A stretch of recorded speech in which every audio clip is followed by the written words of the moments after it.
महिलाओं को 33% आरक्षण मिलना है, इसी नंबर पर मिलना है। तो फिर अगर आज हो जाएगा तो दिक्कत क्या है? और जहां तक आपने कही साउथ और नॉर्थ के फॉर्मूला की, वो फॉर्मूला भी वही रहना है। वही तो है, पजल है, थोड़ी बताऊंगा इसका आंसर ऐसे। सोल्यूशन है, मिलेगा तो मैं बोल दूंगा यही है। लेकिन सरकार क्या है सोना? वही तो है, पजल है, थोड़ी बताऊंगा इसका आंसर ऐसे। सोल्यूशन है, मिलेगा तो मैं बोल दूंगा यही है। लेकिन सरकार में बहुत नाराजगी थी। तो राहुल गांधी ने जहाँ 16 का जो पजल छोड़ा है, वो कह रहे हैं कि अभी मैं थोड़ी बताऊंगा इसका आंसर, इसे सॉल्व किया जाए।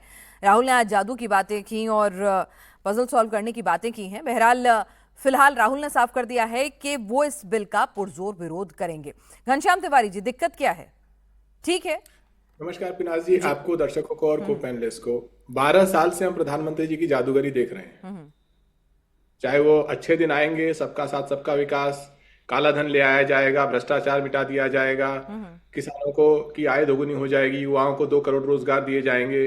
ये जादूगरी हम 12 साल से देख रहे हैं। और प्रतिदिन मीडिया में एक किसी कीर्तन के साथ ही जादूगरी दिखाई देती है। ठीक। लेकिन असर क्या है कि आज प्रधानमंत्री जी को और समूची भारतीय जनता पार्टी को महिलाओं के पीछे छिप करके एक नया षड्यंत्र रचने की जरूरत पड़ रही है कि किस तरीके से वो भारत के नक्शे को अपने हिसाब से तोड़ मरोड़ सकें, ताकि जो 400 पार उन्हें जनता नहीं करा पाई, वो धोखे से 400 पार। ठीक है घनश्याम जी, आपको पता है कि सीट जो होती है, परिसीमन आयोग आपको बहुत बेहतर तरीके से पता होगा कि क्या उसका फॉर्मूला क्या होता है, उसकी टेक्निकलिटी क्या होती है।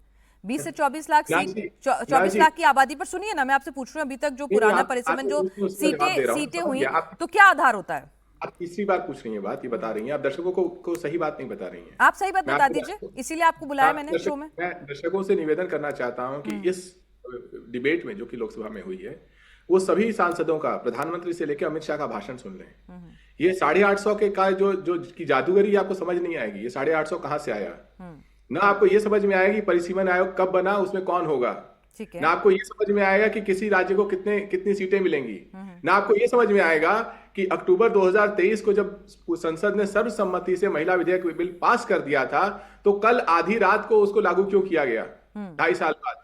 जो सरकार महिलाओं के पीछे छुप करके अपने राजनीति का षड्यंत्र करे, कोशिश करे कि 400 पार अब मैप को काट छीट के लाया जाए, जो ये कोशिश करे कि अनेक जो कमजोर राज्य हैं, आज मणिपुर 2.5 साल से जल रहा है। क्यों जल रहा है? सुनिए ना, 543 में से कितनी सीटें साउथ की हैं अभी? एक आखिरी बात, मैं आपसे पूछ रहा हूँ, आखिरी नहीं, आप और बोलिए। 543 में से अभी साउथ का रिप्रेजेंटेशन कितना है? साउथ की कितनी सीटें हैं? मैं उस पे आ रहा हूँ, एक सेकंड बताइए ना। मैं बता रहा हूँ, 2.5 साल से मणिपुर जल रहा है। अरे मणिपुर को जलने को मैं बाद में पूछ लूंगी आपसे, आज के मुद्दे पर रहिए ना। 543 में से कितना रिप्रेजेंटेशन साउथ का है, नॉर्थ? जी पिनाज जी, एक सेकंड मुझे एक बात कहने दीजिए प्लीज। 2.5 साल से मणिपुर जल रहा है। अरे मणिपुर से आगे नहीं निकलेंगे। सुन लीजिए। अच्छा चलिए, आप आगे जा सकते, मैं नहीं जा सकता, सुन लीजिए।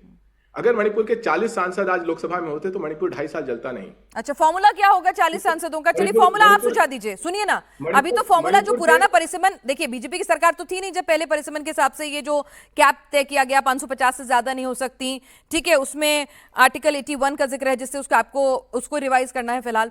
तो वही मैं पूछ रही हूँ कि जब पहले आधार बनाया गया था, यही आधार था ना कि भाई 20 से 24 लाख पर आपको एक सांसद की सीट मिलेगी, यही आधार था। अब आप क्या चाहते हैं, ये आधार बदल दिया जाए?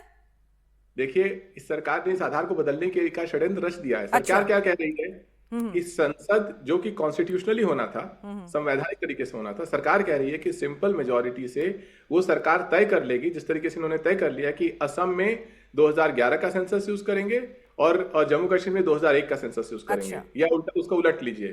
तो सरकार अपने षड्यंत्र के हिसाब से तय करेगी, बीजेपी अपने षड्यंत्र के हिसाब से तय करेगी कि कब किस समय कौन सा परिसीमन यूज करना है, कब किस समय कौन सा सेंसस यूज करना है। ठीक है डॉक्टर प्रीति शेखर, आपकी नियत में खोट है। आपको महिलाओं को आरक्षण देना था तो 2023 में, तब भी आपके पास सरकार थी, 543 के नंबर में से दे देते। भाई क्या हो गया, 543 में से दे दीजिए पहले, परसेंटेज तो वही बैठेगा, बाद में 850 का इंतजार क्यों करना है कि अपनी सीट किसी को नहीं छोड़नी है महिलाओं के लिए, है ना? अपनी सीट किसी को नहीं छोड़नी है, सीट बढ़ेंगी तो महिलाओं का हक मिलेगा। प्रीति जी, महिला बन के बात करिएगा एक बार 2 मिनट के लिए। मैं बिल्कुल महिला ही बनकर बात कर रही हूँ, आप कृपया ध्यान से सुनिएगा और कम से कम 2-3 मिनट समय दीजिएगा, तभी मैं अपनी बातों को क्लियरली रख पाऊंगी। जहां तक बात है हमारी मंशा की और नियत की खोट की, तो हमारी नियत में उस समय भी खोट नहीं था जब इस बिल को कांग्रेस ने पेश किया था और भारतीय जनता पार्टी ने समर्थन किया था।